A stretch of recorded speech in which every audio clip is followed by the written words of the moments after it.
me wild. I like to hit him on the head until he's dead. The sight of blood is such a high. Ooh, ooh, ooh, ooh. He gives me head. We made it on a ballroom blitz. I took his arm and kissed his lips. He looked at me with such a smile, my face turned red. We booked a room into the Ritz. Ooh, ooh, ooh, ooh. He gives me head. Jet boy, jet.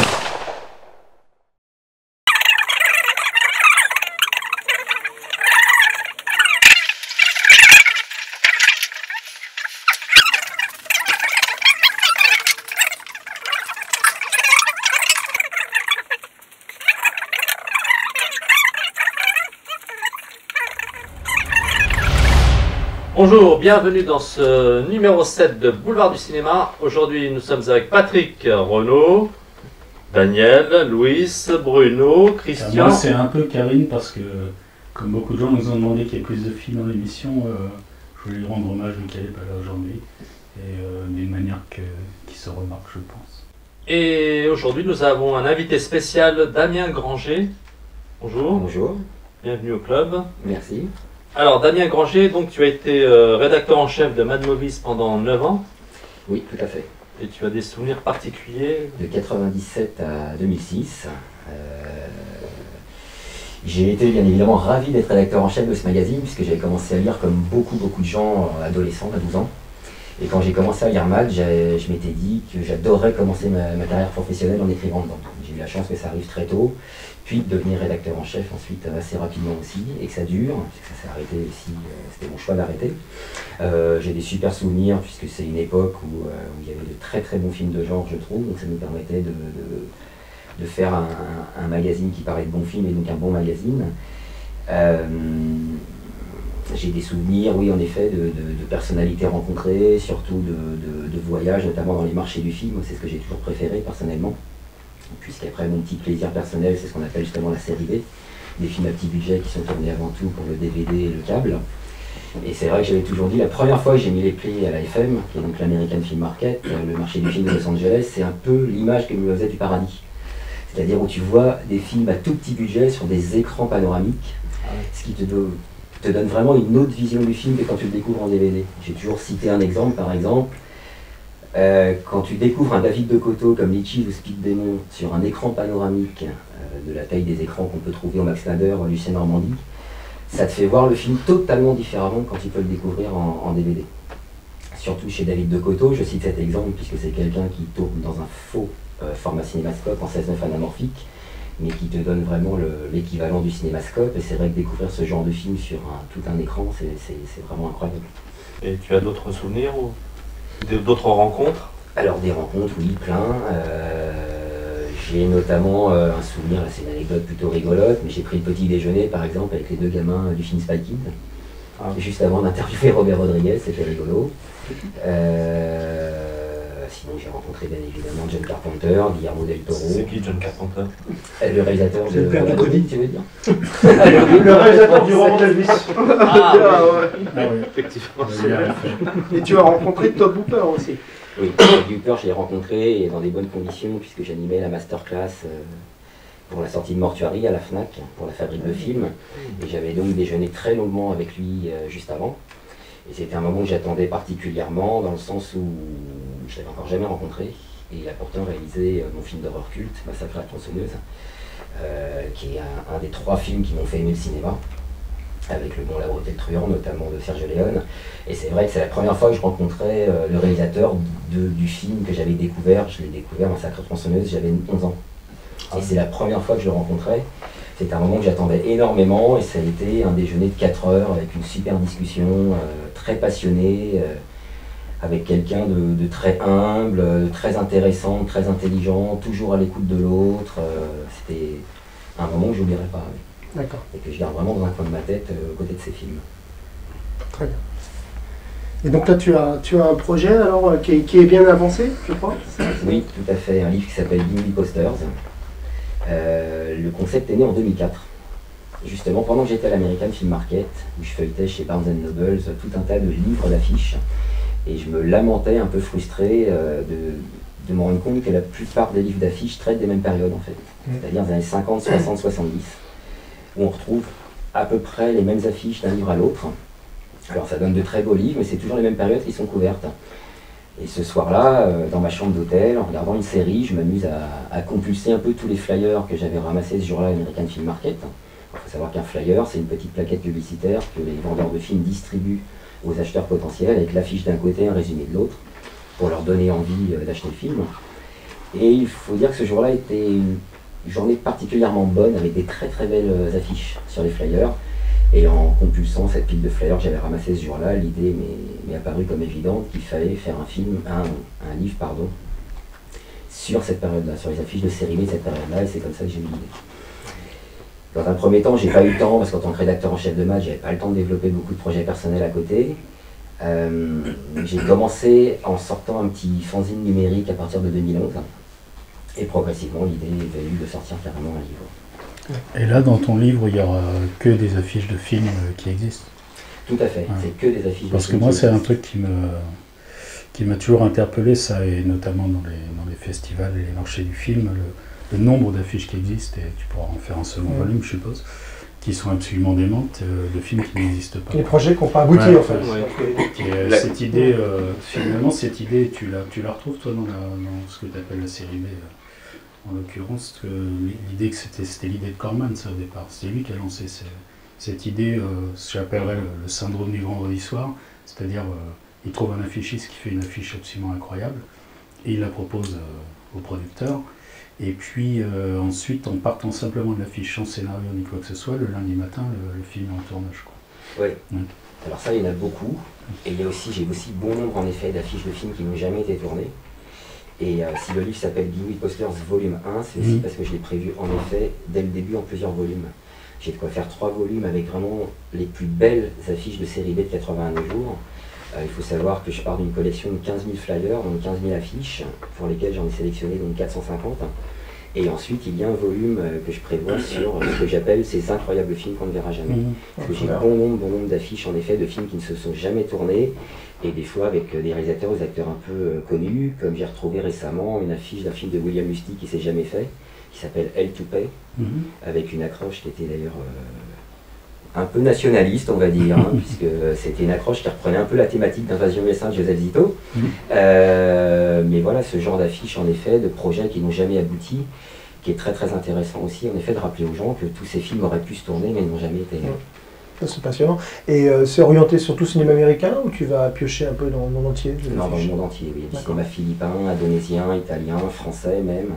Il y a des affiches de films de Norbert Moutier, il y a Lascares aussi pour la France.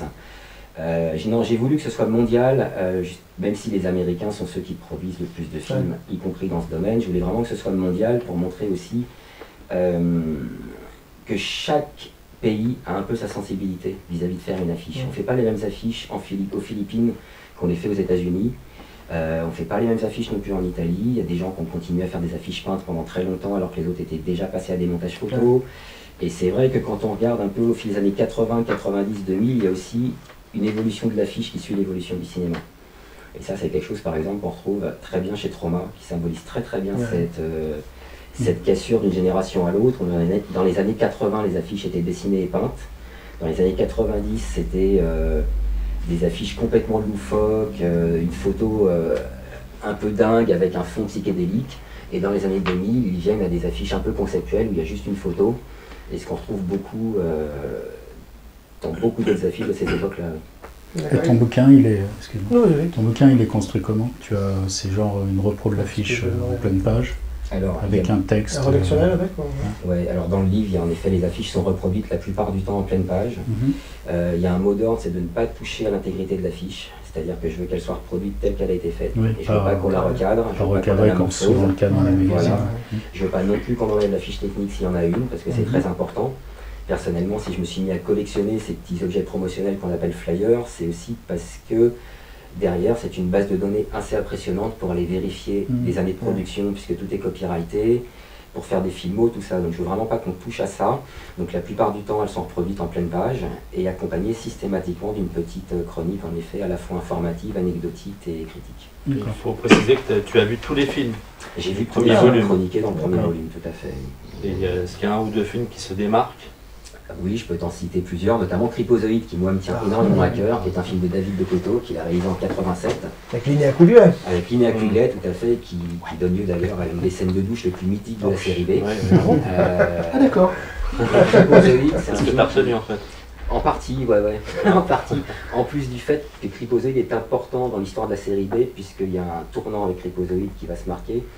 C'est-à-dire que David de Coteau prouve avec son film qu'on peut désormais faire des films pour moins cher qu'avant. C'est-à-dire que c'est un film post-apocalyptique qui va se dérouler exclusivement dans un entrepôt et des couloirs. Il a trouvé ce système de production qui fait qu'on ne tourne plus dans des étendues désertiques, qui demande quand même un peu plus de moyens de production, bien évidemment, de tourner dans une pièce unique qu'on va retravailler, dont on va retravailler le décor au fur et à mesure, coûte moins cher que de faire déplacer une équipe en extérieur. Et c'est un tout nouveau modèle de production qu'il impose avec Tripozoïde. C'est un film qui aura coûté 70 000 $ à produire, qui a rapporté à peu près 6 fois plus pour son producteur Charles Band. Et c'est suite à Tripozoïde qu'on va avoir de plus en plus de films qui se déroulent avant tout en huis clos, y compris dans les films de monstres, ainsi de suite. Il y en a de plus en plus après celui-là.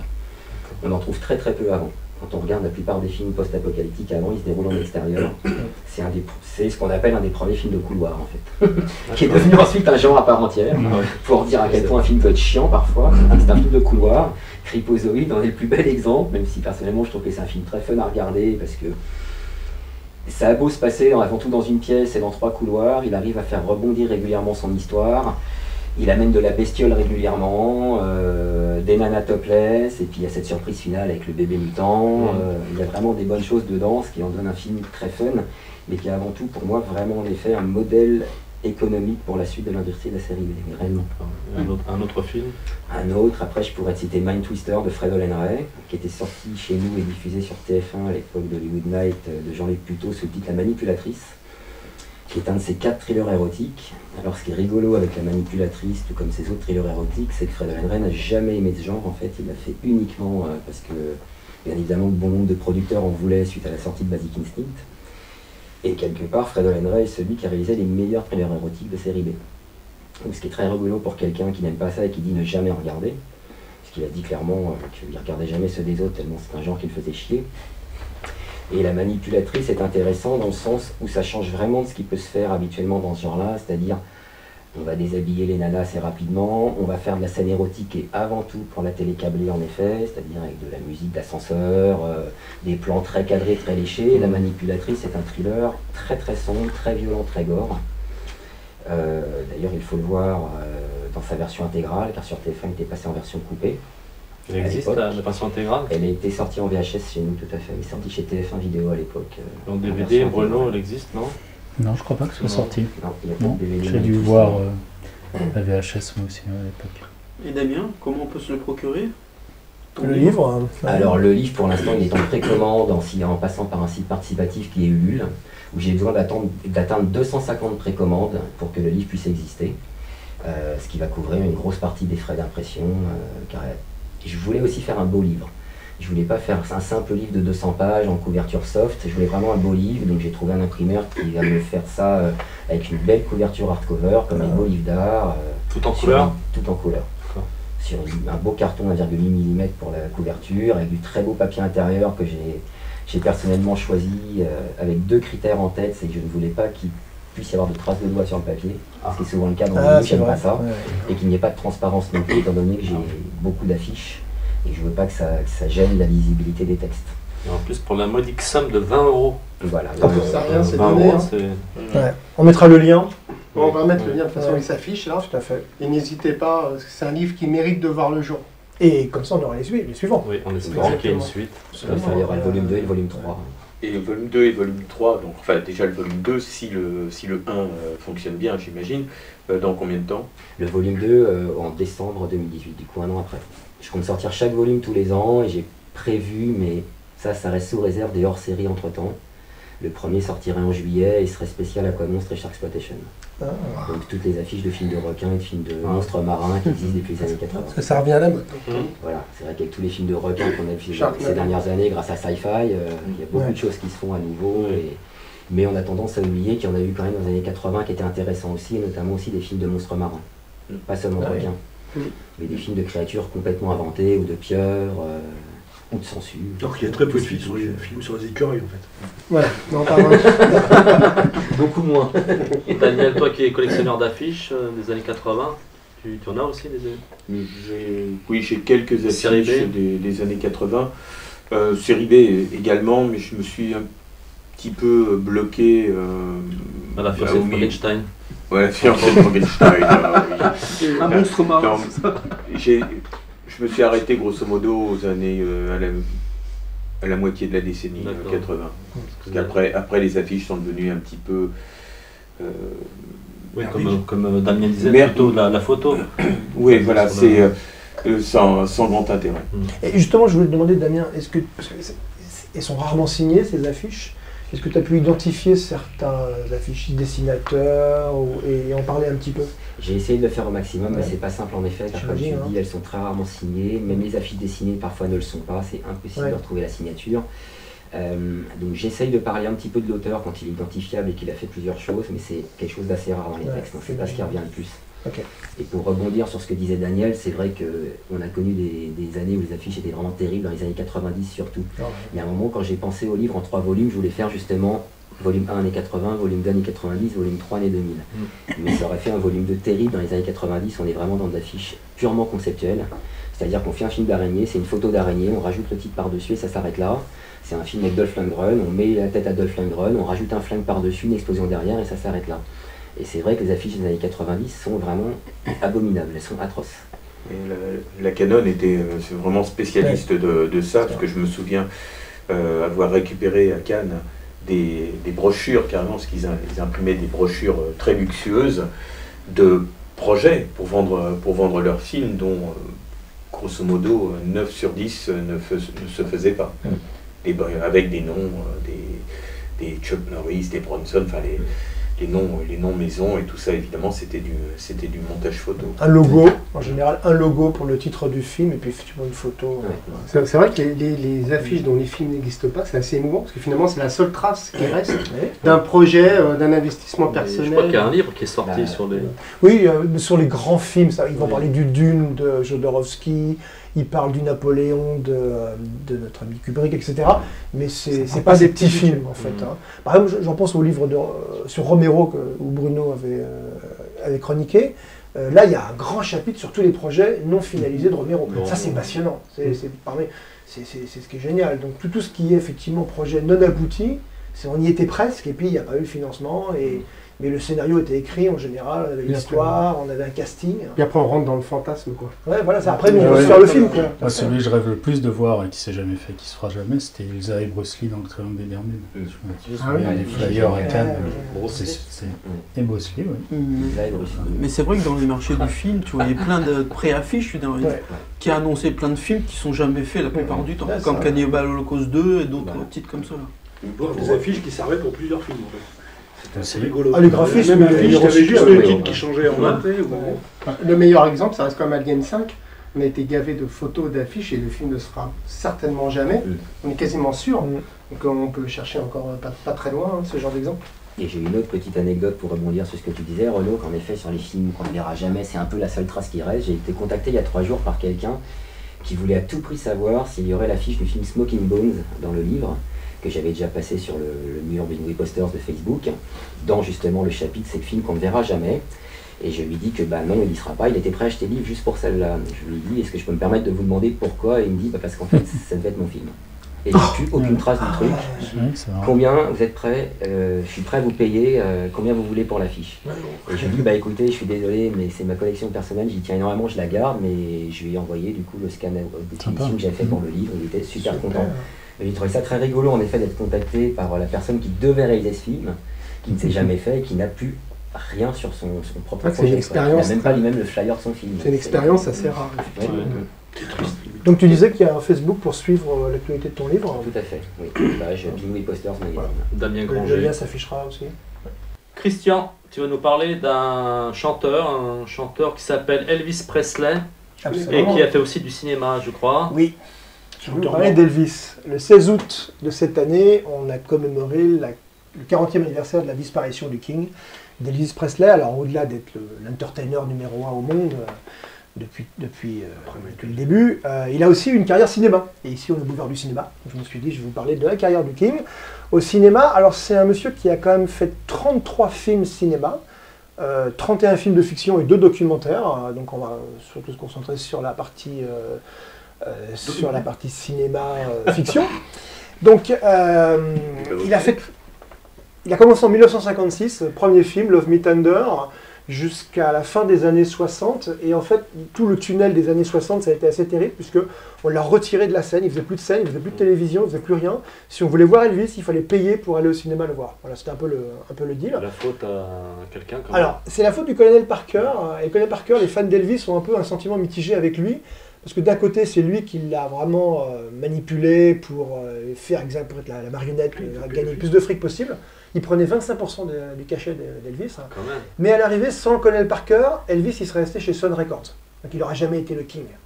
Donc c'est lui vraiment qui l'a fait devenir le roi indisputé du rock'n'roll. Donc on l'aime pas trop, mais c'est vrai que sans lui, Elvis n'aurait pas vraiment été Elvis. Quoi. Donc il a fait, bon, il y a beaucoup de films assez moyens, médiocres dans la carrière d'Elvis, mais il y en a quand même un certain nombre qui sont vraiment sympas. Alors moi je voulais vous parler surtout d'une sortie récente chez Twilight Time qui s'appelle Flaming Star. Alors Flaming Star, titre français, Les Rôdeurs de la Plaine.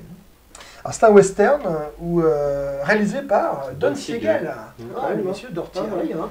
Donc voilà, il avait déjà fait l'invasion des profanateurs de sépulture. Donc, c'était déjà un metteur en scène, je dirais, connu, bankable. Et donc Elvis fait un métis, mi-blanc, mi-indien, et qui va être en fait déchiré entre... parce qu'il y a un conflit bien sûr entre les Indiens du coin et les colons.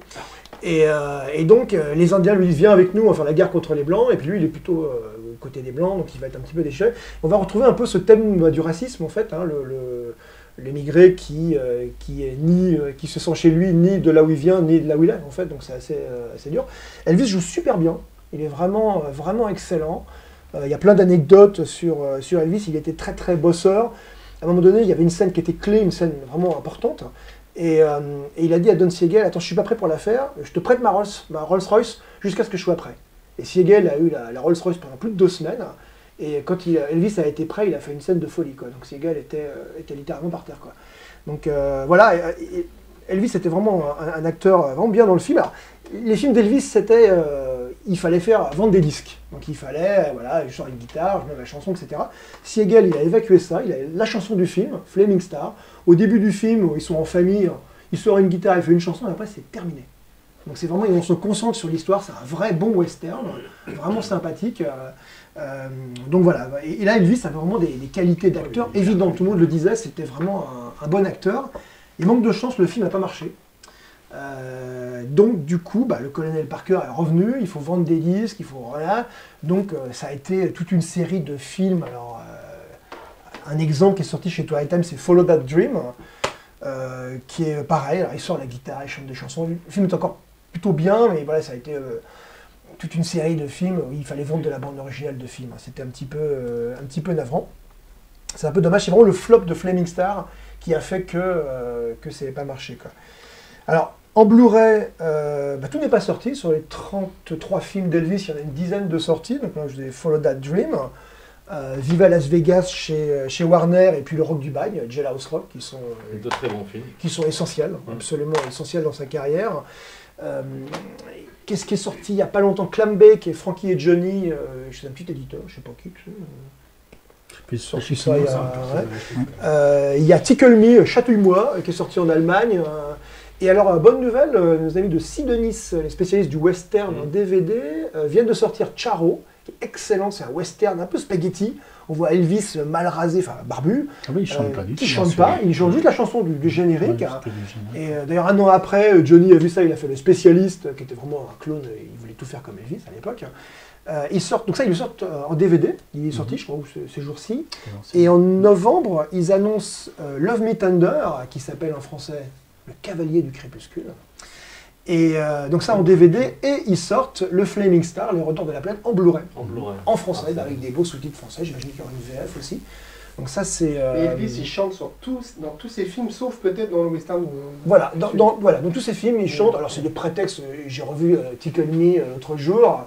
Alors ces gens, ils discutent avec une nana qui dit « Ah, qu'est-ce que t'es beau, je sors une guitare, bam bam, je sors une chanson. » Enfin bon, c'est un peu, c'est un peu du prétexte à faire des chansons. Mais j'ai cru comprendre que le colonel Parker préférait qu'il s'investisse sur des films avec le tournage assez court, pour justement qu'il puisse enchaîner après les films plus la musique. Absolument. Il en sortait 3 par an. Il a refusé des films de folie, non, je crois. Il a refusé West Side Story. Oui, tout à fait. C'est le colonel Parker qui l'a dissuadé, parce qu'en fait, le tournage allait s'étendre sur 6 mois. Et donc en 6 mois, Elvis, il tournait quoi, 3 films? Ouais, 3 films, absolument. Non, et en fait, il prenait la moitié du budget. Il prenait entre 500 000 et 1 million de dollars pour lui, ce qui restait une poignée de cacahuètes pour faire le film. Donc c'était tourné en studio en quelques jours à la va-vite. Ça c'est les pires. Hein. Les années entre je dirais 64 et 68, c'est vraiment ce qu'il y a de pire. Les premiers sont vraiment intéressants, il y a quelques pépites. Il a eu des partenaires extraordinaires. Il a eu Anne-Margrethe dans Viva Las Vegas. Donc ça c'est... il y a 4-5 films à voir, c'est absolument celui-là. Plus la copie Blu-ray est tombée. Magnifique.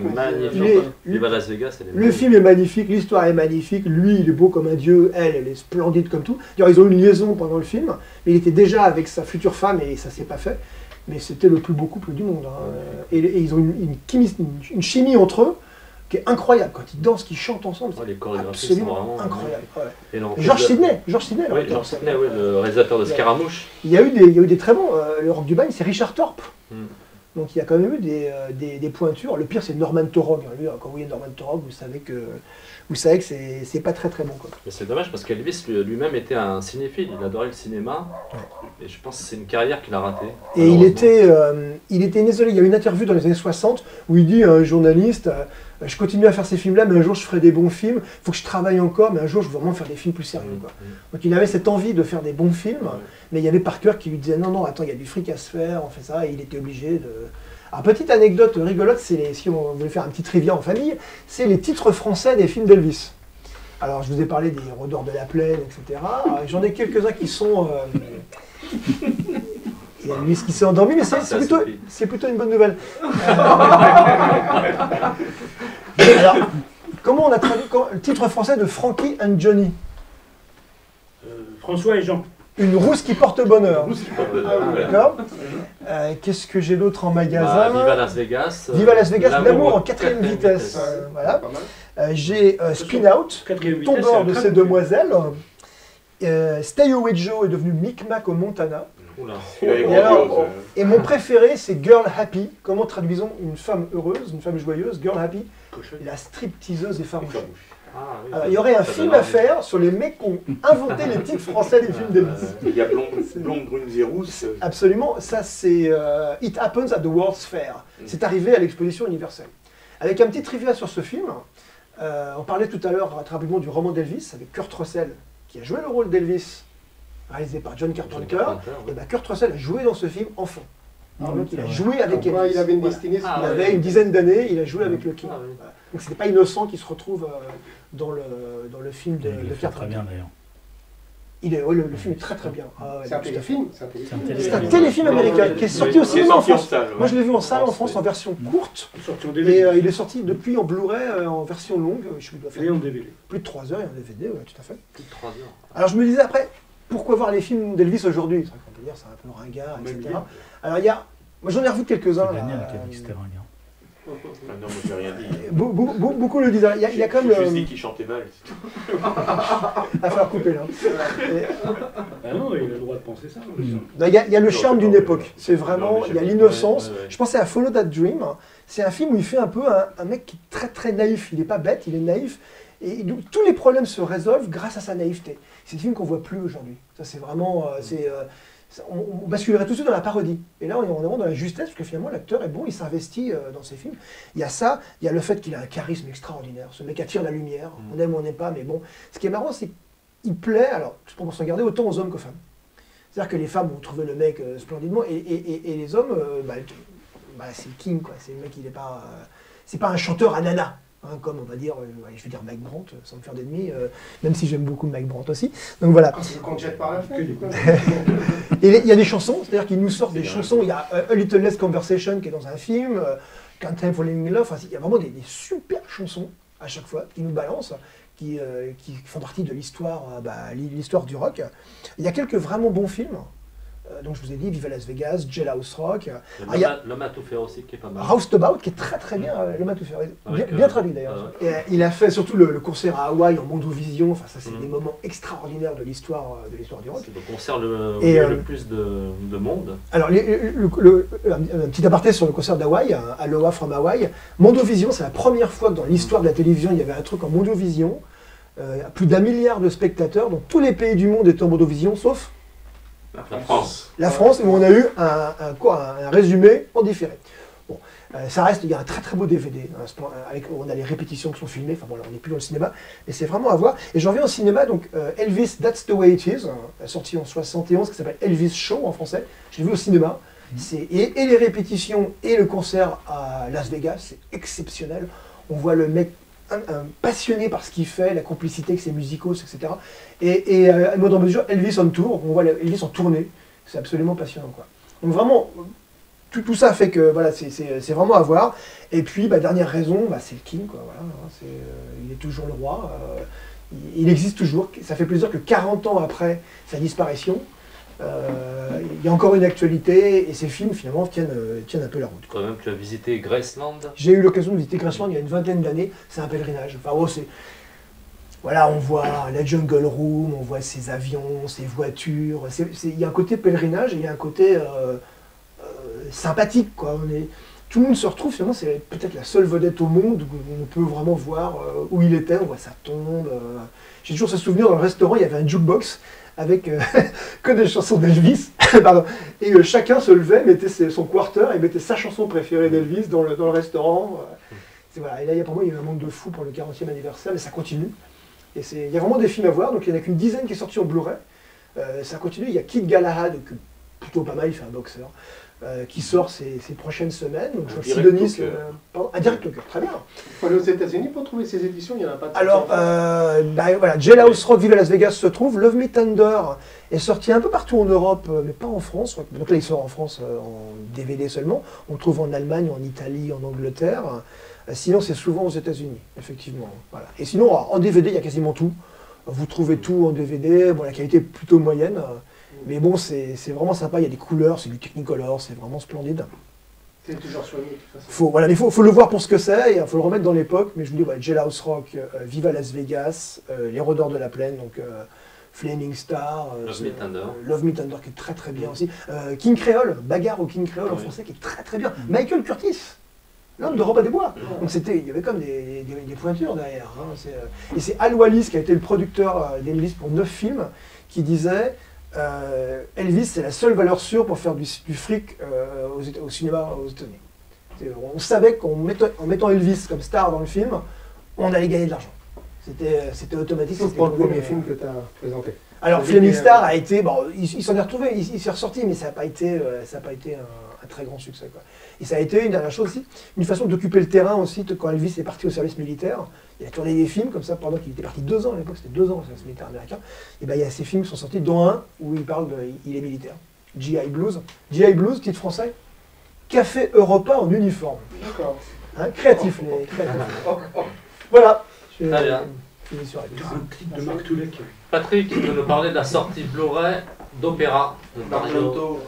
Donc on est très heureux de cette sortie puisque c'est une très belle un très beau collector, je dirais, qui nous est proposé qui nous est proposé dans une très belle édition tirée à 2000 exemplaires numérotés, 4 heures de supplément. une copie nickel chrome qu'on a toujours rêvé, qui est amplement méritée vu la qualité de la photographie de Ronnie Taylor, qui a quand même eu l'Oscar en 82 sur Gandhi. Et en le revoyant, puisqu'on a pu le revoir dans un festival l'année dernière, il a gardé toutes ses qualités techniques, puisque techniquement Dario Argento est quand même le technicien numéro 1 en Italie. Et je trouve qu'il n'a pas vraiment vieilli le film.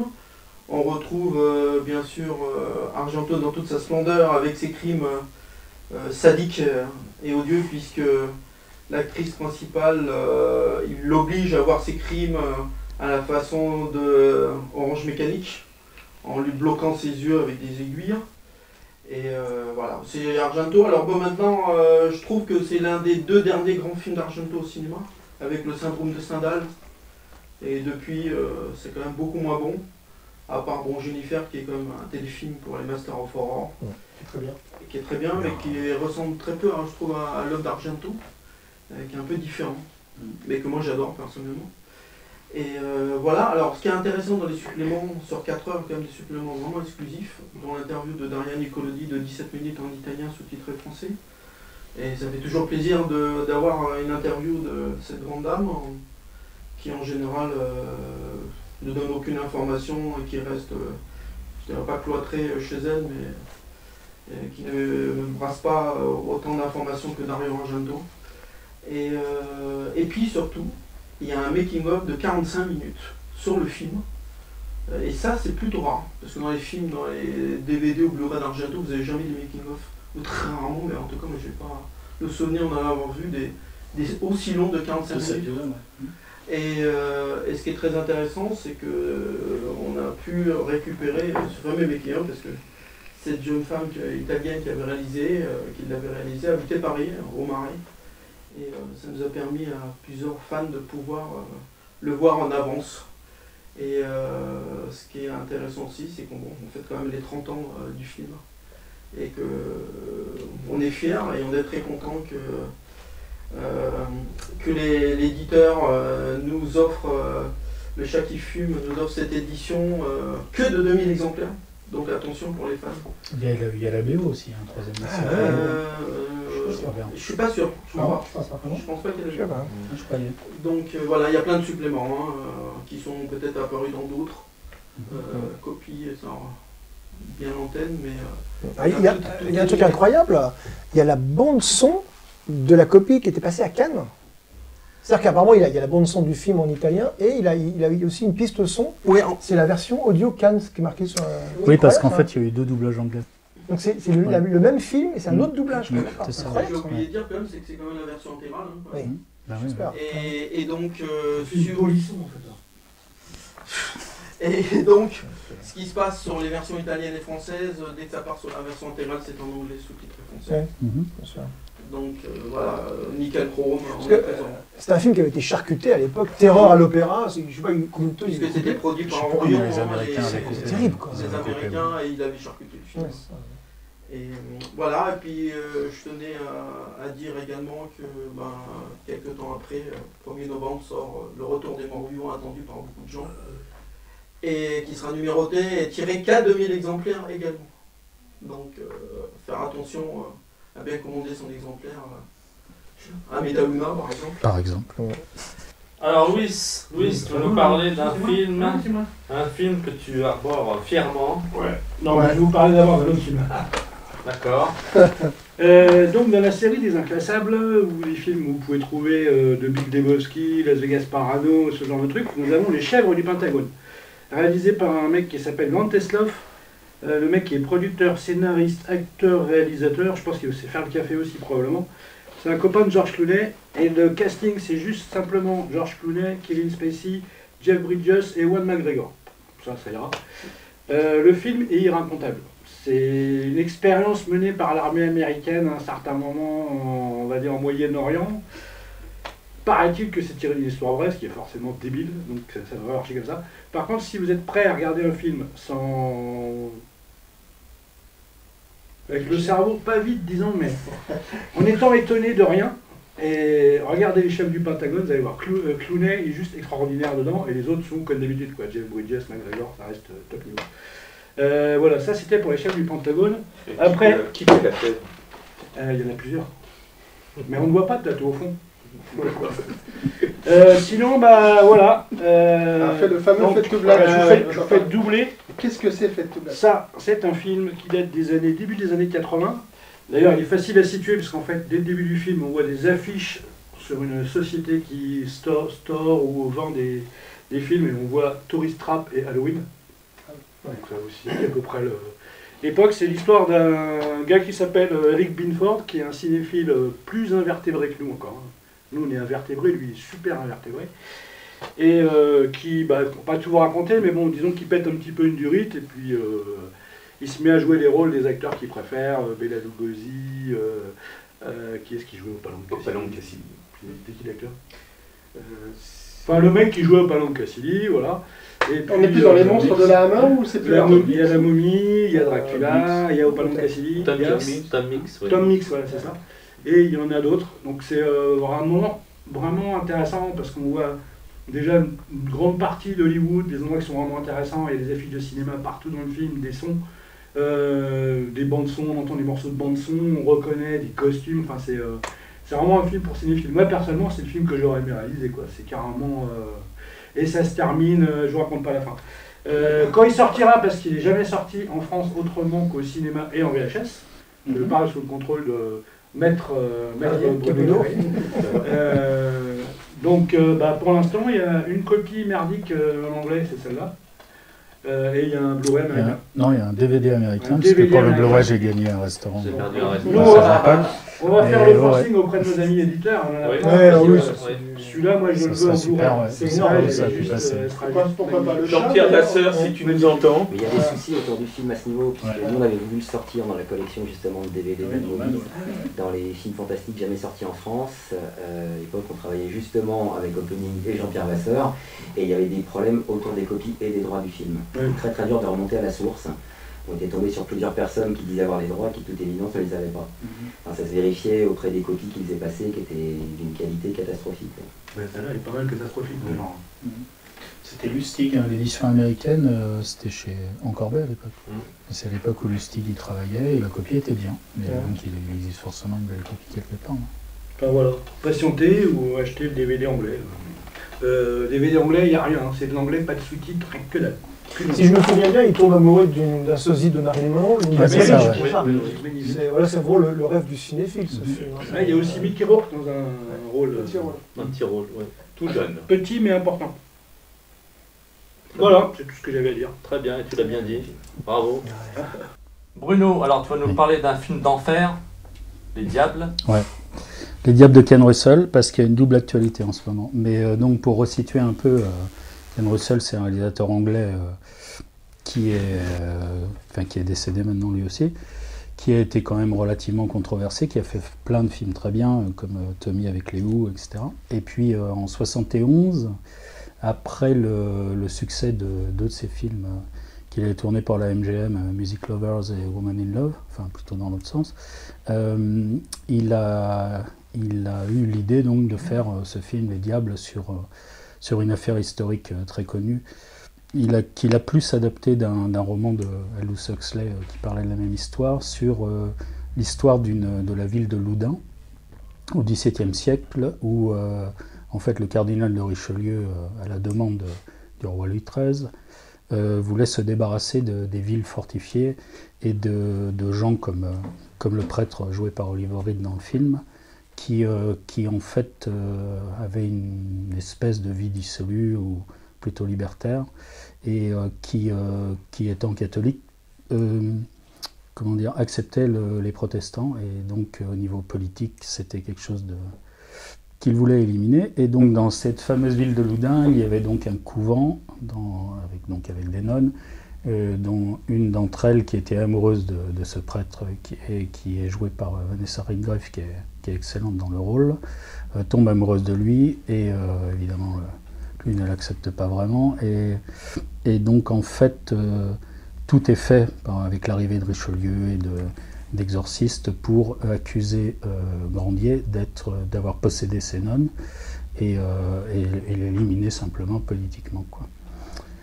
Donc voilà, et tout ça pour dire que le film a été finalement pas produit par la MGM qui, ayant lu le script, a eu très peur vu le sujet, mais a été produit par la Warner qui s'est, par certaines personnes à la Warner à l'époque qui n'ont pas dû s'apercevoir de la portée du film. Ils se sont dit c'est un simple film en costume et faisons-le. Donc il a eu toute liberté pour le faire et le film va quand même super loin, surtout pour l'époque et même encore maintenant. Et quand le film a été terminé et sorti, et la Warner aux États-Unis principalement et dans plein d'autres pays a tout fait pour l'éliminer d'une certaine manière, et c'est une histoire qui dure depuis 40 ans, quoi, puisque finalement le film a été coupé à l'époque, encore plus particulièrement aux États-Unis qu'en Angleterre, curieusement. Et pendant des années, on a vu une version très écourtée, enfin écourtée des scènes les plus marquantes et importantes. La version vraiment intégrale en durée cinéma durait 117 minutes. Il a été réduit en Angleterre à 111 et aux États-Unis à 105, voire moins dans certaines versions probablement. Et donc il y avait 3 scènes très importantes qui n'ont jamais été réellement intégrées. Alors, Russell a essayé pendant des années de faire ressortir son film dans sa vraie version et il n'y a jamais réussi. Maintenant, ça ne risque plus d'arriver malheureusement. Ensuite, finalement, la Warner avait annoncé souvent, de manière officieuse, que le film ressortirait en salle, en DVD, etc. Il y a eu des jaquettes super belles, mais en fait, même si on peut le supposer, bien c'est jamais sorti. Et c'est finalement le BFI en Angleterre qui a réussi en 2011 à passer un accord avec eux pour ressortir le film dans sa version anglaise intégrale, qui n'est pas la version qu'on appelle Director's Cut de Ken Russell, quoi. En fait, les scènes coupées apparaissent par contre, ils ont donc réussi, grâce à l'accord de Warner, à faire un DVD qui existe, qui est très bien, avec une très belle copie en cinémascope et avec beaucoup de suppléments. Les scènes coupées ne sont pas intégrées dans le film, elles sont en bonus dans un documentaire qui est sur le second disque, qui s'appelle Hell on Earth, qui est très bien, où il y a plein d'interviews de tous les participants de l'époque, donc Ken Russell. Malgré tout, Warner a réussi sur ce documentaire, qui est pourtant passé sur une chaîne anglaise quelques années avant en version intégrale, à couper les scènes coupées qui sont incluses dans le documentaire. Par contre, là, les deux, pour en revenir à ça, les deux éléments importants, les deux événements importants qui sont intervenus dernièrement, c'est que la Warner refuse toujours, 40 ans après, sans aucune véritable raison à notre époque, de sortir le film, de ressortir le film vraiment, et de l'éditer, et il vient même de demander à ce que toutes les projections publiques du film soient interdites. Parce qu'il y en a eu, le film est ressorti aux États-Unis en 2013, je crois, toujours dans la version intégrale anglaise, qui est celle qui est sur le DVD. Et là maintenant, dernièrement, comme il y a un gros retour, et comme le deuxième élément important, c'est que les fameuses scènes coupées, les 3 scènes, donc celle qu'on appelle le viol du Christ, celle que je dirais pas pour les gens qui n'ont pas vu, mais une scène finale très impressionnante et très étrange, qu'on n'a jamais vue quasiment dans aucune copie, et la scène d'orgie en fait dans l'église, au moment où toutes les nonnes s'auto-possèdent les unes entre autres, on va dire, les unes entre elles, c'est possible ça? Ça devrait être possible. Ouais. Toutes ces scènes ont finalement, qui ont toujours existé, mais n'ont jamais été incluses dans aucun des montages réellement, ont été retrouvées, et malheureusement, je suis mal placé pour dire ce genre de choses, mais le seul moyen actuellement de voir le film, depuis mars 2017, des fans, à la suite d'une pétition aussi qui existe qui s'appelle Free Ken Russell the Devil, libérer les diables de Ken Russell, elles ont été réintégrées. Il y a eu un nouveau montage là, vraiment intégral, de 117 minutes de cinéma, qui est donc disponible sur internet par divers moyens illégaux, mais sont les seuls moyens de voir le film dans sa version intégrale. Parce qu'il est quand même très probable, vu toute l'histoire de ce film, vu les décisions de la Warner, qu'on puisse le voir autrement un jour. Renaud, tu veux nous parler de Tombstone? Alors là, je vais vous parler de Tombstone, un film qui sent bon la poussière. Tourné en 19... Tourné en 1993, c'est un film de George Pankosmatos, qui n'a pas fait le pont de Remagen, mais qui a fait le pont de Cassandra. Il a également fait Rambo 2, et je me suis même rappelé avec surprise qu'il avait fait aussi Cobra. Et d'ailleurs, dans Tombstone, on retrouve des plans assez rapprochés, comme il peut faire dans Cobra ou dans Rambo 2. Donc c'est un western, alors il y a un casting d'enfer. Il y a Kurt Russell, il y a Val Kilmer, il y a Michael Biehn, il y a Bill Paxton qui nous a quittés cette année.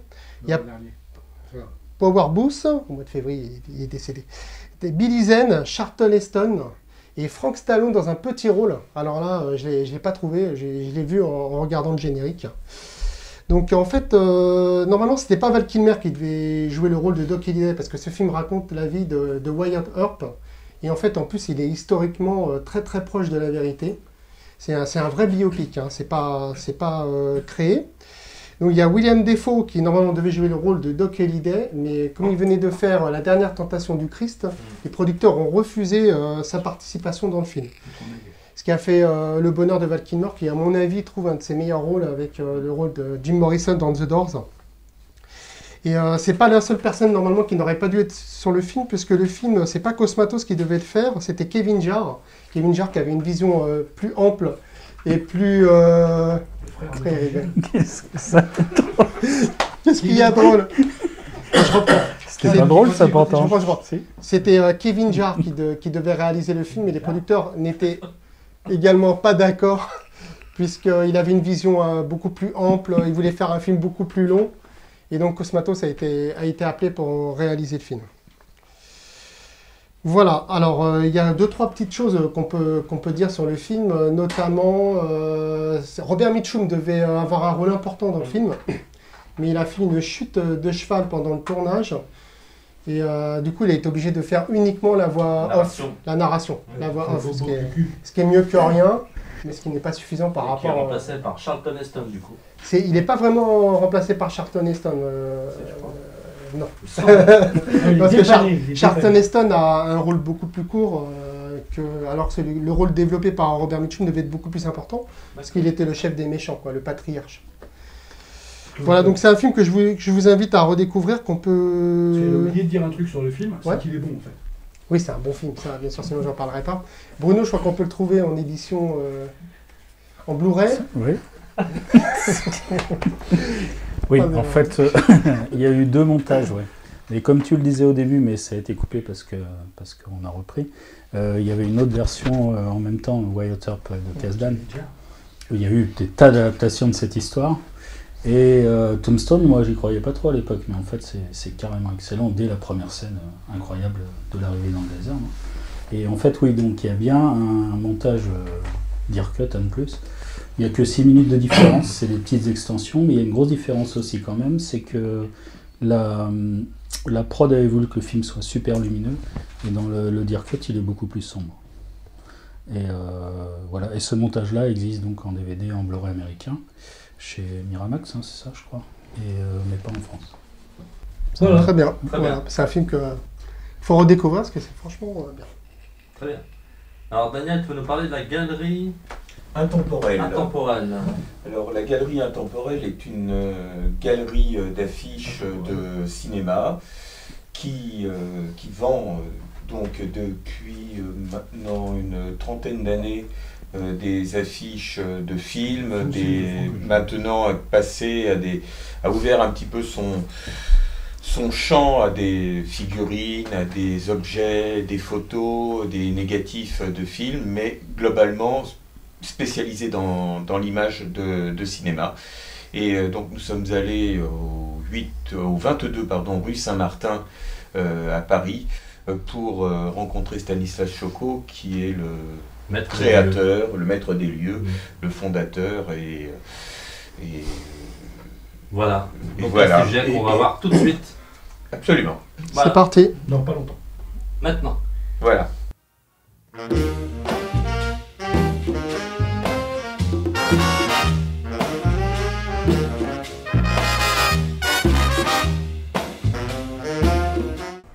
Bien, c'est parti. Donc nous sommes à Intemporelle, une des plus anciennes, voire la plus ancienne librairie de cinéma de Paris, et peut-être même au monde, d'ailleurs. Plus ancienne, non, pas tout à fait, Il y a quand même, comment ça s'appelle, en face de la rue de Babylone. Ciné-Image. Ciné-Image qui était un tout petit peu avant moi. Donc je suis le deuxième plus ancien, mais surtout un des rares survivants de la grande époque des boutiques, parce qu'il y en a de moins en moins en fait. Oui, comme tu le sais. Hélas. En fait, tout démarre avec mon amour du cinéma.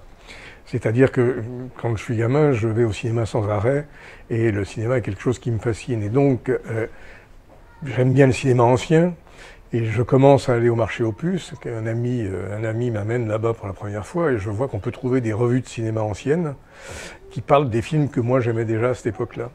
Et donc, en fait, j'ai commencé à collectionner les revues de cinéma. C'est par les revues que j'ai commencé à m'intéresser en fait aux documents anciens.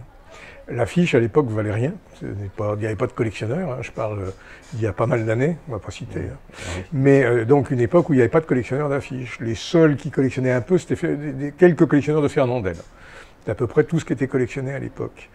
Et en fait, souvent, on me donnait des affiches en prime quand j'achetais des Ciné-Monde, des Ciné-Miroirs, tous ces magazines de l'époque. Et donc, l'affiche était un peu la prime. Et puis, à force de regarder ces primes, je me suis dit, mais c'est vachement intéressant parce que c'est quand même ce qui symbolise les films, qui me rappelle le mieux les films. Et j'ai commencé donc à ramasser les affiches, à collectionner les affiches pour elles-mêmes. Parce que c'est vrai que certaines affiches, il suffit de la voir pour tout de suite avoir le film qui revient et on revoit un petit peu le film à travers les plus belles affiches. Donc ça a été une collection pendant très longtemps. Et à un moment, j'ai voulu, avec ma femme, ouvrir une boutique. C'était toujours l'idée de ma femme et de moi de se dire on va ouvrir une boutique de quelque chose. C'était pas encore tout à fait précis. On savait que ça allait être dans l'ancien, mais on savait pas exactement quoi. Et en fait, au début, Intemporel s'ouvre sur l'image ancienne. C'est-à-dire que moi j'ai toujours aimé tout ce qui était image ancienne, donc l'affiche de cinéma bien sûr, mais aussi les gravures, aussi les affiches publicitaires, etc. Et au tout début, quand on a ouvert Intemporel, c'était vraiment une boutique d'images anciennes, avec une petite partie sur le cinéma. Sauf que cette petite partie sur le cinéma, à partir du moment où j'ai eu la boutique, a commencé à croître avec tous les gens qui m'amenaient des choses, et j'en ai eu de plus en plus. Et à un moment, je me suis dit, finalement, ce qui me passionne le plus, et ma femme était d'accord, et ce qui nous singularise, et ce qui est un peu différent de tout ce qui existe jusqu'à présent, c'est le côté cinéma. Et donc à un moment, on a basculé, on a dit, on va développer l'activité cinéma, et donc l'affiche de cinéma. D'accord. Là, on est dans les années 80. Là, on est au début des années 80, oui, vers 84-85, où on bascule à peu près à ce moment-là.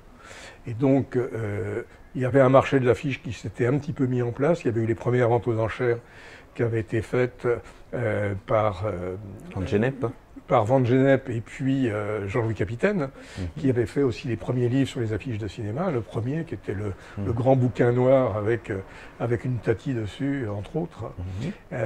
Donc, le marché a commencé à se mettre en place là. C'était donc à ce moment-là où nous, on a développé cette activité, où j'ai commencé à faire quelques livres, dont la fameuse Code de l'affiche. Excusez-moi de dire moi-même la fameuse, mais comme c'était, à un moment c'est drôle parce que dans ce bouquin, j'avais, plutôt que de répéter sans arrêt les formats, donc dans la première code de l'affiche, plutôt que de répéter 120, 160, 60, 80, j'avais pris des codes lettres. Et donc le format 120, 160 c'est le format A, le format C c'était 60-80, le format D 160, bref. Et à un moment c'était passé dans le langage courant, on disait je voudrais l'affiche de tel film, format C. Donc c'est pour ça que c'était amusant d'avoir rentré ça. Alors c'est fini, ça y est, la code de l'affiche, c'est une vieille histoire. Oui, d'autant que maintenant, elle n'a plus vraiment beaucoup d'actualité en tout cas. On va dire que la dernière code que j'ai faite, donc c'était à la fin des années 80, au début 90, est très très loin de la réalité du moment. C'est-à-dire qu'il y a eu un basculement complet du marché de l'affiche, avec une évolution des gens, de l'âge des gens. C'est-à-dire que ce qui était collectionné à l'époque, c'est-à-dire les années 30, 40 et 50, c'est passé des années 60, 70, 80. Donc ça a évidemment changé beaucoup les choses. Parce que tu parlais de Fernandel, et il n'est plus trop d'actualité, et il y a plutôt une décote Ah bah c'est même un peu dramatique pour certaines choses, c'est-à-dire que c'est même dommage parce qu'il y a un côté artistique dans certaines affiches qui restent des affiches magnifiques et qui n'ont plus beaucoup de valeur parce que ce côté artistique, c'est pas le plus important. Ce qui est le plus important dans l'affiche de cinéma, contrairement à l'affiche publicitaire, c'est que c'est le film qui compte. C'est les acteurs et le film. C'est le titre. Hein, c'est un support, une affiche de cinéma, et non pas un objet simplement graphique. Et donc maintenant, parle-nous de l'évolution justement de cette cote et de cette décote. Donc, on a vu que le fantastique avait grimpé en flèche pour certains titres, puisque certaines affiches qui se négociaient, même pour des titres importants comme King Kong, les 120-160 de King Kong se vendaient aux alentours de 15 000 francs. Oh non, les premiers, moi j'en ai vendu à 5 000. Ouais. À 5 000 j'ai vendu. Moi, toi, tu étais 15 000, parce que toi, il fallait bien te taxer un peu quand même. Et qui maintenant atteignent des 30 000 $ pièce. Non, mais ça, c'est la rareté. C'est-à-dire que c'est vrai qu'à un moment, on en a retrouvé un petit peu sur le marché. Il y avait eu une source en Suisse qui avait retrouvé et mis sur le marché quelques copies. Donc, c'est vrai qu'au début, les premiers, on ne les a pas vendus très cher. C'est très vite monté parce que, en fait, c'est sorti une fois et c'est jamais ressorti depuis. Donc, aujourd'hui, trouver un des deux modèles de King Kong, tu me demandes ça, tu me dis à n'importe quel prix, je vais te dire, non, je ne peux pas te la trouver, quoi. Je ne sais pas où. Et donc ça, c'est vrai que, parce que dans la collection, c'est comme dans tous les autres domaines, ce qui compte, c'est l'offre et la demande. Il y a de la demande et il n'y a pas d'offre, les prix ils montent. Et dans le fantastique, c'est vraiment le cas. Par contre, sur le reste du cinéma, particulièrement le cinéma des années 30, le cinéma, disons, secondaire des années 30, parce que les classiques, ça reste toujours. L'histoire du cinéma à travers ses plus grands films, les affiches restent toujours des affiches qui valent des sous. Ça vaut toujours de l'argent. C'est toujours demandé parce que avoir l'affiche de La Belle Équipe chez soi ou des Enfants du Paradis, il y a plein de gens qui ont envie, parce que les films sont tellement superbes que les envies d'avoir des affiches se recréent au fur et à mesure.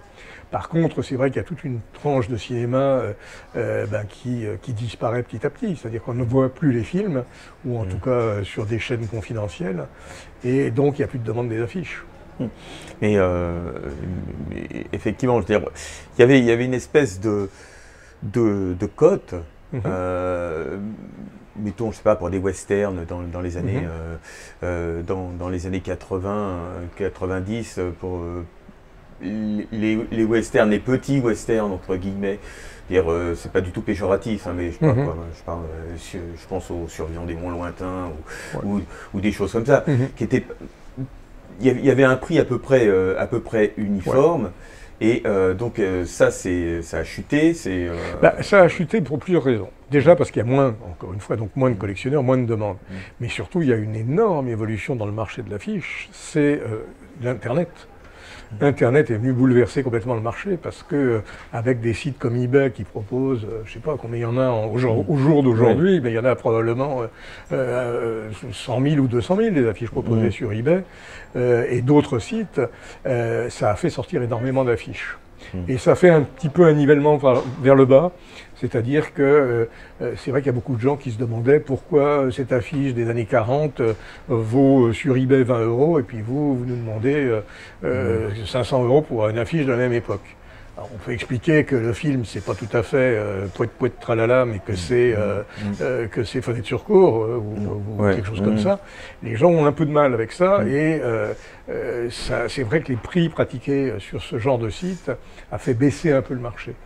Et donc, si on n'est pas dans les pièces rares, dans les affiches rares, c'est vrai que les prix se sont tassés.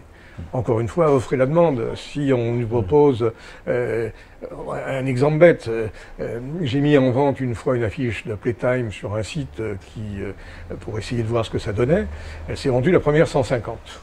Du coup, d'autres personnes voyant 150 pour Playtime, ce qui est un très bon prix, d'autres personnes en ont mis d'autres, en disant, voilà, ça vaut 150. Ben non, parce que la deuxième, elle a fait 100, la troisième, elle a fait 80, et la quatrième, elle ne s'est pas vendue.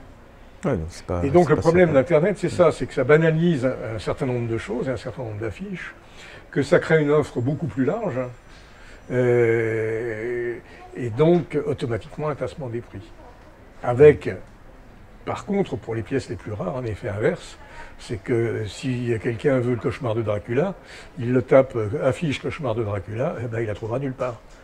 Et donc, le jour où il va tomber dessus, il va être prêt à payer plus cher. Oui. Et donc, ça fait monter les choses les plus rares. C'est pour ce titre, justement, on est dans les 3500 € maintenant. À peu près, oui. Ouais. Alors que c'était 2000 francs au bout du monde il y a quelques années. Et alors, qu'est-ce qui fait globalement le prix d'une affiche? Le prix, c'est une conjugaison de plusieurs choses. Voilà. C'est une conjugaison d'envie et du pouvoir d'attraction de l'affiche elle-même. C'est-à-dire que si on a une affiche moche pour un film important, bon, ça ne va pas beaucoup tenter de gens. Par contre, si on a une belle affiche qui parle, qui raconte le film, pour un film important, qui a marqué beaucoup d'esprits, c'est sûr que l'affiche va être plus chère.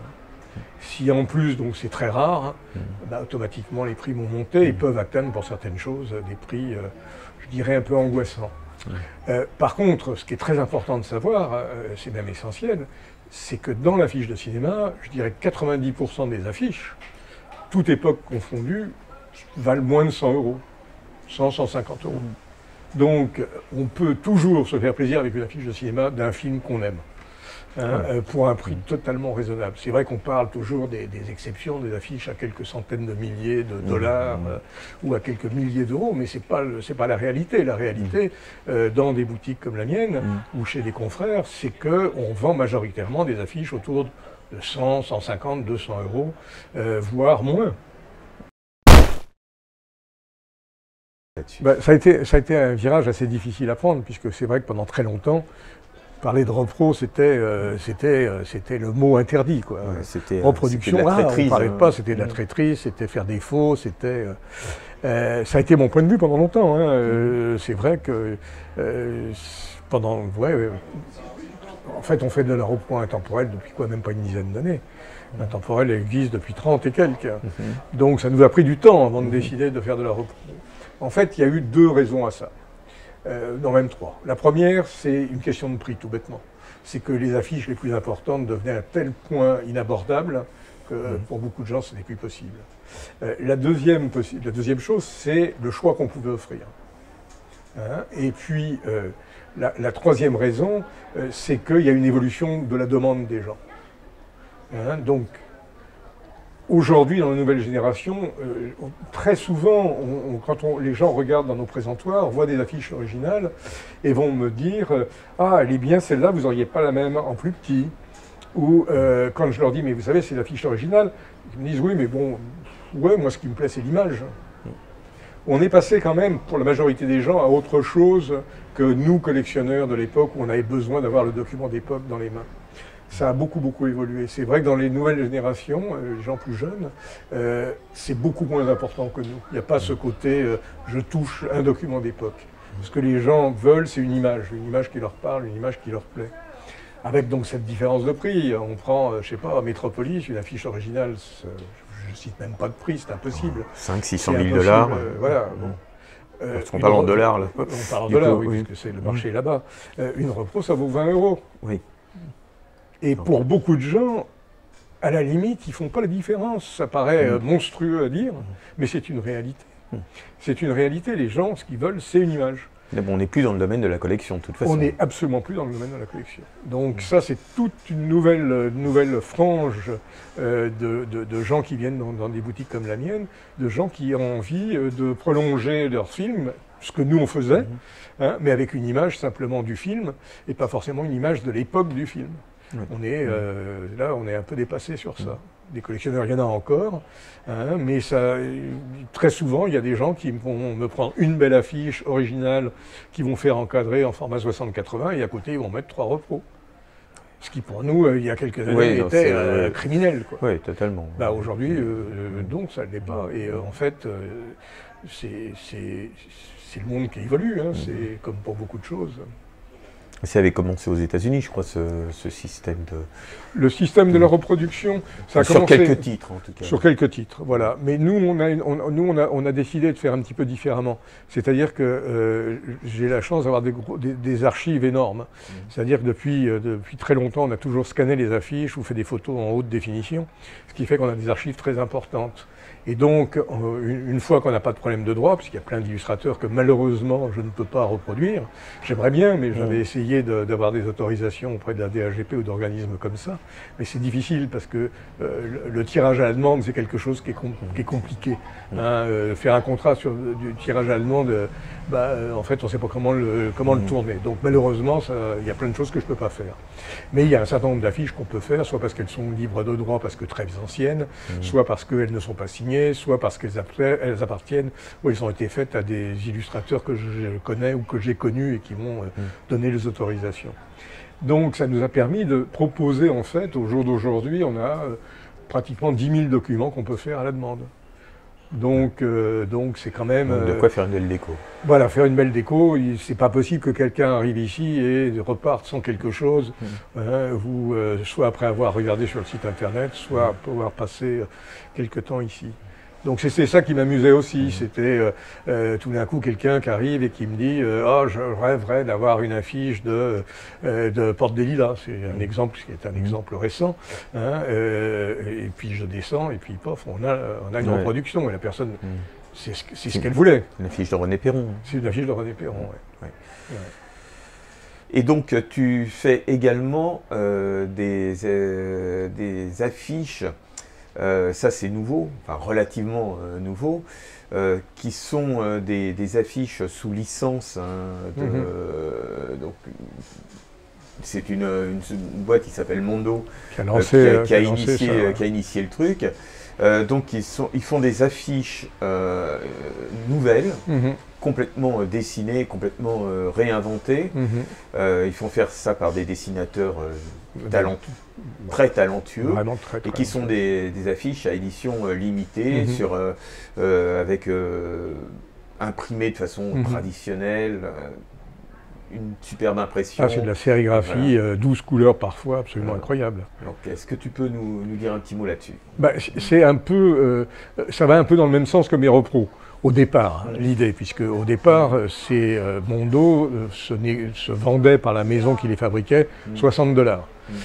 Mais comme c'est des tirages limités, évidemment, ça a évolué et les prix ont beaucoup monté derrière. Mais sur le principe, c'était faire de la reproduction de très belle qualité, à un prix raisonnable, et faire travailler des artistes qui réinterprètent donc les affiches, enfin les films, les grands classiques du cinéma. Donc l'idée était absolument géniale, et ils ont pris des artistes d'une telle qualité que ça a malheureusement, est-ce que c'est malheureux, j'en sais rien, mais ça a fait qu'il y a eu une inflation redoutable sur ces documents, qui se vendaient donc sur Internet en l'espace de 10 minutes le jour de la mise en vente, et qui 2 jours après valait déjà le triple. Il faut savoir que tout le monde n'est pas servi d'ailleurs. Et voilà, la plupart des gens n'arrivaient pas à avoir une copie. Ils mettent les affiches en vente à, mettons, midi. Voilà, et midi 5, à midi 5, il n'y en a plus, et tous les gens qui voulaient en avoir un exemplaire pour le moins. Donc, on ne sait même pas comment c'était attribué, mais ça j'en sais rien, je sais pas. En tout cas, moi je sais que j'en ai jamais eu une comme ça, jamais réussi. Mais c'est devenu donc maintenant un objet de collection très demandé. Ça date d'il y a 10 ans les plus anciennes à peu près. On en est pour certaines à plusieurs milliers d'euros, ce qui est quand même assez incroyable. Qui était vendu 60 $ à la base. Qui était vendu 60 $ à la base.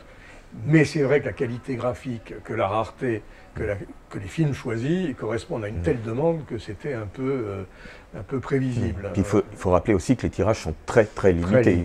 Maximum. C'est 350 pour les plus importants, je crois, ou dans ces eaux-là. Et une cinquantaine pour les plus petits tirages. Mais comme ils font des variantes, donc ça change. Il peut y avoir pour donc la même affiche des couleurs différentes, des supports différents. Et donc, les tirages fluctuent en fonction de ça. Tu le sais bien, puisque je viens de te vendre une affiche d'un petit film de 1926, qui était un tirage spécial sur aluminium, qui a été tiré à 10 exemplaires, donc ça faisait pas beaucoup. Oui, voilà, effectivement. Tu sais de quoi on parle. Voilà, et comme Metropolis est un tout, comme tu le disais, un tout petit film dans l'histoire du cinéma, que je n'aime pas du tout. Donc, mais bon. Mais ceci dit, c'est relatif, parce que on dit que c'est cher. Ok, c'était autour de 1000 €, dans ces environs-là, on ne va pas préciser. Mais combien ça vaut une photo d'époque de Metropolis? S'il y a le robot dessus, ouais. Entre 5 et 10 000. Voilà, donc quelqu'un qui a envie d'avoir quelque chose sur Metropolis, qui soit magnifique et qui soit très original, bah, qu'est-ce qu'il va faire? Il va se rabattre soit vers la repro à 20 € chez moi, parce que on va dire que c'est pas plus important, c'est d'avoir l'image, soit il va se diriger vers le Mondo ou équivalent, qui va payer à un prix à peu près abordable. Oui, et il y aura au moins quelque chose de... Et il aura quelque chose sur le film. De rare. De rare. Contrairement à mes repros, qui ne sont pas rares. Si c'est ça que tu veux dire. Du tout, je ne me permettrai pas. Et donc ce que j'aime bien dans cette activité, ça me redonne ce que j'ai toujours aimé, donc c'est de l'image ancienne. C'est comment... le vieux papier. Tout ce qui est vieux papier, avec tout ce que ça a de... qu'on n'a plus aujourd'hui dans la reproduction, mais que moi je ressens toujours quand je touche un papier, quand j'ouvre un livre qui date de 1600, j'ai l'impression de voyager dans le temps. C'est une impression qui me reste toujours. Eh bien, Stanislas Choco, merci beaucoup pour ces informations sur Intemporel qui se trouve, on va donner l'adresse, au 22 rue Saint-Martin, près de la Tour Saint-Jacques à Paris, au métro Hôtel de Ville ou Châtelet, voilà, près de Beaubourg également. Et à bientôt. Merci, bravo. Super. Alors, messieurs, un film que vous avez vu récemment, on va commencer par Daniel. Je crois que tu as vu ça, tu peux nous parler de ça? Absolument, donc l'adaptation, la première adaptation cinéma du roman de Stephen King, enfin la première partie plus précisément, puisque l'adaptation précédente était un téléfilm. Et je pense que beaucoup d'entre vous ont vu les trailers, les bandes annonces qui sont assez flippantes et auguraient bien du film. Eh bien, le film est complètement à la hauteur des attentes. On attend avec impatience que soit mise en chantier la deuxième partie, puisque la deuxième partie n'est pas encore commencée. Les acteurs ne sont pas choisis, en tout cas pas officiellement, puisque j'ai cru comprendre par des propos de l'attaché de presse qui venait de rencontrer le producteur, que le producteur avait des idées déjà bien arrêtées sur les noms des comédiens, qui allaient reprendre les rôles des enfants adultes. Voilà, donc... avec des noms connus, peut-être, il n'a rien dit? Il a absolument rien dit. Donc, bon, pour le rôle de la petite fille adulte, je verrais bien Jessica Chastain. Ah, il fait son casting, il est bien, j'adore. C'est elle qui s'impose quand on réfléchit quoi, au rôle, mais on est plus capable. Voilà, c'est absolument. C'est peut-être un fantasme. Pour venir donc sur la première partie. Rapidement. C'est une adaptation extrêmement brillante. Le film donc a été transposé, la première partie est transposée dans les années 80. Dans le roman, ça se passe dans les années 60, de façon à ce que la deuxième partie se déroule à l'heure actuelle. Les enfants sont tous remarquables. L'atmosphère du film est très délétère, elle rend absolument parfaitement l'atmosphère du roman de Stephen King. On est dans une ville qui sent pas bon. Voilà, tous les personnages sont glauques, certains sont pédophiles, ou manifestement en tout cas ont des tendances pédophiles, comme le père de la petite fille ou le pharmacien. D'autres sont complètement allumés et C'est donc un film à voir absolument. En famille. Pourquoi pas? On annonce que c'est le plus grand film d'horreur de l'année. Est-ce que c'est le cas? On n'en sait rien, on est qu'au mois d'août. Non. Oui, parce que les gens, certains disent. Non, mais il y a toujours des gens qui avancent. Ça, c'est pas la meilleure adaptation de Stephen King au cinéma, mais c'est une grande adaptation. C'est soigné. C'est très soigné. Et c'est ça le principal. Absolument. Apparemment, ça a super bien marché. Ouais, aux États-Unis, premier week-end, 100 millions de dollars de recettes. Hein. Excellent accueil critique et public. Donc on sait qu'il y aura une deuxième partie. Le problème, c'est qu'il va falloir l'attendre sans doute encore. Bizarrement, moi je pensais qu'ils avaient fait les deux parties. Oui, je pense aussi. Mais non. On attend de voir, c'est la première partie. Voilà, on va avoir beaucoup de pépettes et après on prend la deuxième. Donc on pense que la deuxième partie, ça sera pour mi ou fin 2019. Voilà, qu'il va falloir patienter. Très bien. Bruno. Oui. Alors un film récent. Qu'est-ce que tu as vu? Alors moi, parce que je reviens dans le rôle de Karine, je vais parler d'un film récent, c'est pas mal, que je n'ai pas vu, mais ça je sais pas faire, il faut que je m'entraîne. D'un film récent que j'ai pas vu, mais parce que là, de l'actualité du jour où on filme, et ça on sera évidemment plus modéré, mais bon, ça reste marquant. Guillermo del Toro vient d'avoir le Lion d'Or à la Mostra de Venise pour Shape of Water, son nouveau film, qui ne sortira qu'en février en France. Et ça, c'est super marquant, quoi. Voilà, donc c'est le film, en tout cas, que je n'ai pas vu, mais que j'ai le plus envie de voir, que j'avais déjà le plus envie de voir, et je trouve que c'est absolument génial qu'un réal de son genre, qui est considéré comme un réal un peu indépendant, un peu décalé d'un certain côté, et puis en même temps très dans le moule hollywoodien classique de films pseudo-super-héros comme Blade ou Hellboy, enfin Blade 2 et Hellboy 1 et 2, et eu un tel accueil critique apparemment et public au festival, et qu'il ait eu le Grand Prix du meilleur film, quoi. C'est un film fantastique. Et donc c'est un conte fantastique, ouais, ça se passe dans les années 50. Enfin, j'ai juste regardé vaguement le trailer parce que j'aime bien en savoir le moins possible, ce qui est toujours la meilleure chose à mon avis. Ça se passe dans les années 50, dans un laboratoire un peu secret. Il y a une créature aquatique, des scientifiques et des militaires qui veulent probablement l'exploiter d'une manière ou d'une autre et probablement la disséquer ou s'en servir pour je ne sais quoi. Et donc une femme qui travaille là, qui est quelqu'un d'un peu discret et qui est muette, si je dis pas de bêtises, tombe d'une certaine manière amoureuse de cette créature et donc va aider à ce qu'elle soit pas massacrée d'une manière ou d'une autre. Et ça reprend les thématiques, ça reprend déjà visuellement un peu l'idée de la fameuse créature du lac noir, le film des années 50. Arrête de faire le con, Daniel.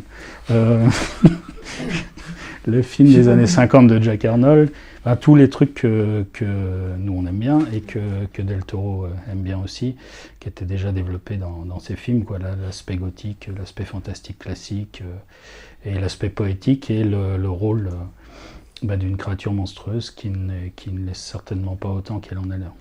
D'accord. Pas comme lui là-bas. Ça ressemble vachement à Splice en fait. Hein? Oui, un petit peu dans cet esprit, mais moi, ça n'a pas l'air très horrifique. Splice. Oui, C'était très bien. Ça n'a pas l'air très horrifique par contre, mais ça a l'air super beau visuellement, reconstitution. C'est le roi Midas du cinéma. Ok. Damien? Oui. Je te réveille? Excellent. Donc tu vas nous parler de Kevin Jarre. Oui, Kevin Jarre, qui est un réalisateur très connu. T'as 2 gigas. Non, moi récemment j'ai vu un film, ça m'est revenu d'un coup, que j'ai beaucoup aimé, qui s'appelle Empire of the Sharks, qui est donc une production Asylum réalisée par Mark Atkins, qui avait déjà réalisé bon nombre de films pour eux, dont Planet of the Sharks. Empire, c'est en quelque sorte une préquelle. On part du principe que suite au réchauffement climatique, la montée des eaux, les océans recouvrent désormais toute la surface de la Terre. Donc les requins ont pris possession de la planète. Et dans Empire, il y a des survivants qui vivent sur des espèces de villes radeaux qui flottent sur l'eau. C'est très rigolo, un peu à la Mad Max. Et dans Empire, le méchant, qui est joué par John Savage, qui est très très bien d'ailleurs dans le film, qui se fait appeler le Seigneur des Océans, a trouvé un moyen, par la pensée, une puce sur sa tête et des gants, de contrôler les requins en fait. Donc il en a fait son armée pour aller attaquer les survivants et finir de les exterminer.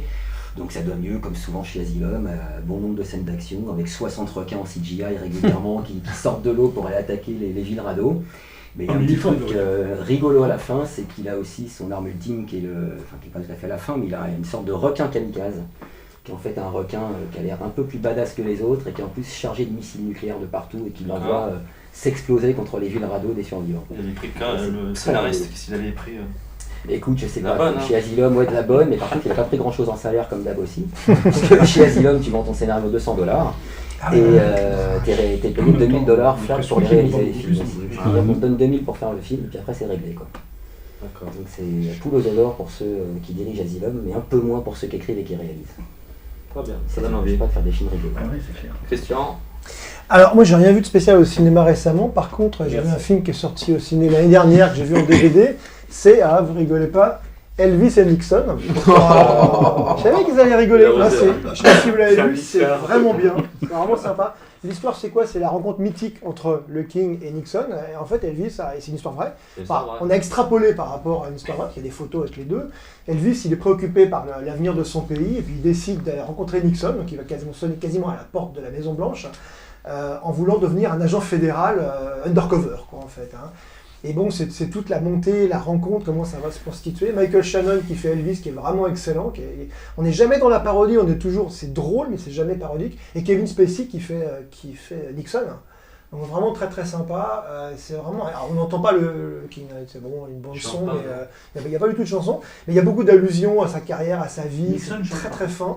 Et même si on n'est pas un grand spécialiste de la carrière de l'un ou de l'autre, et on a de l'empathie, et finalement, bon, Elvis, on en a naturellement tous, n'est-ce pas? Et même Nixon devient presque sympathique dans sa relation avec Elvis. Au début, il l'envoie chier, il dit hors de question de voir ce mec-là.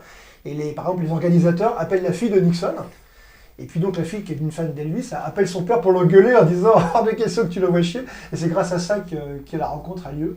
Donc voilà, c'est en DVD chez, je ne sais plus qui, peut-être bien Wildside, ou j'ai pas ça en tête. Je sais plus. Un DVD français. Voilà, et en tout cas à voir, c'est vraiment un film sympa. Et j'arrête sur Elvis pour... Quel rapport avec Kevin Jarre? C'est une bonne question. Renaud. Alors moi j'ai vu un film de Kevin Jarre, non. J'ai vu un film de Robert Aldrich, le fameux réalisateur de 12 salopards. Entre autres. Qui a, entre autres, et bien qui sûr, n'a pas fait non plus qui en fait a fait aussi un film qui aurait pu s'appeler La Salope, excusez-moi. C'est qu'est-il arrivé à Baby Jean? Je sais plus pourquoi je dis ça. Baby Jane. Pourquoi je dis ça? Parce qu'en fait, Betty Davis a un rôle tellement ignoble dans ce film, où elle séquestre sa sœur. Elle a eu une carrière glorieuse, Betty Davis, dans sa jeunesse d'enfant star. Et en fait, elle vit avec sa sœur qu'elle domine complètement, dont elle jalouse le succès qu'elle a eu parallèlement, qui a été plus important que la sienne.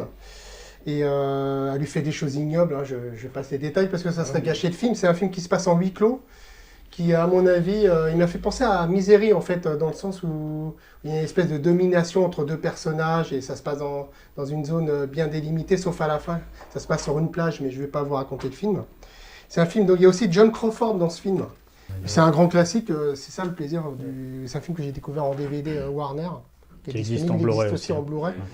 Et c'est ça qui est bien, c'est qu'avec les grands films, on peut les découvrir à tout moment. Je l'avais jamais vu, c'est génial, quoi. Absolument. Pas à condition que je sois sorti. Le personnage de Betty Davis, c'est vraiment fantastique. Elle est finie au pipi, carrément, quand même. Elle est finie C'est quoi cette expression? D'accord. Mais c'est une émission sérieuse. C'est une très grande actrice, en tout cas. Mais ça a inspiré plein d'autres films. Il y a eu... D'ailleurs, qui l'avait fait Hush Hush Sweet Charlotte? C'était Aldrich aussi. Hein? C'est peut-être bien. Bah oui. C'est pas Aldrich aussi? Oui, c'est Aldrich aussi. Et puis après, il y a eu des... Et c'est marrant d'ailleurs, ce qui m'a surpris en voyant ce même film, jusqu'au film de la Hammer. c'est de voir quand même ce réalisateur quand même qui fait des films d'hommes, hein, qui finalement prend un plaisir à faire tourner deux femmes qui se comportent comme des mecs en fait. Il n'a pas fait que des films d'hommes, c'est un très bon film de filles au tapis. Son dernier film. Son dernier film, ouais. Enfin, il a essentiellement fait des films assez virils quand même. Il a fait Killing of Sister George aussi. Dans deux films au tapis, sont oui, il y a absolument. Voilà. Très bien. Et toi, Jean-Paul, alors, qu'est-ce que tu as vu? Alors moi, hier, j'ai vu un film qui s'appelle Vercingétorix. Oh là là là là. On annonce qu'on va faire le plus de la galaxie, mais bon. Réalisé par Jacques Dorfman, donc avec Christophe Lambert, avec Klaus Maria Brandauer, Max von Sydow. Et en fait, c'est un film qu'il faut voir, parce que je pense que ça Pour le croire.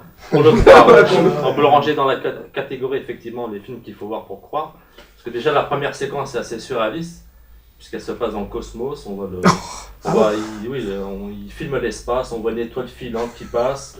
Et après, ça donne directement sur des druides, une réunion de druides secrète. Déjà, ça commence très très fort.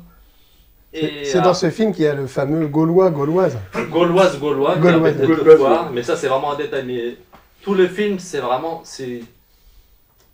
il faut le voir pour le croire. Et Lambert, il a une perruque. On n'est pas obligé de regarder juste. Oui, c'est. Il y a Christophe Lambert, ils ont tous des perruques. Ah ouais, non, mais les brushings des acteurs. Les gens quittaient la salle, je l'ai vu en salle à l'époque, ils quittaient la salle en gueulant. Tu l'as vu en salle? C'est vraiment aussi catastrophique que ça. C'est étonnant d'ailleurs. C'est plus jamais ça. C'est pire que En catastrophique. fait, bon, il y a déjà tous les anachronismes, il y a les faits historiques un peu approximatifs. Il y a le jeu des acteurs approximatifs, enfin c'est... Il se passe rien, il n'y a pas de baston. Ça a été tourné où? En Yougoslavie tourné en Bulgarie. Ou en Bulgarie. En Bulgarie avec des figurants locaux. Oui. Mais c'est un film qu'il faut voir surtout entre potes. Parce que là, on passe vraiment un très très bon moment. Avec des bières. Oui, on rit du début à la fin et c'est un cas d'école. Il aurait pu s'appeler le gang des postiches en fait. Oui. C'est étonnant qu'il n'y ait pas Nicolas Cage dedans en fait. C'est une production française quand même. Je le dis sans méchanceté, c'est un film attachant. On s'attache à ce film parce que bon, Jacques Dorfman, il n'est pas réalisateur à la base. Il est producteur. Il était producteur. C'est le fils de Robert. Non, mais il a Redford. raison. Attachant, c'est pas le mot, mais je crois qu'on a plus pitié en fait des gens qui jouent dedans, quoi.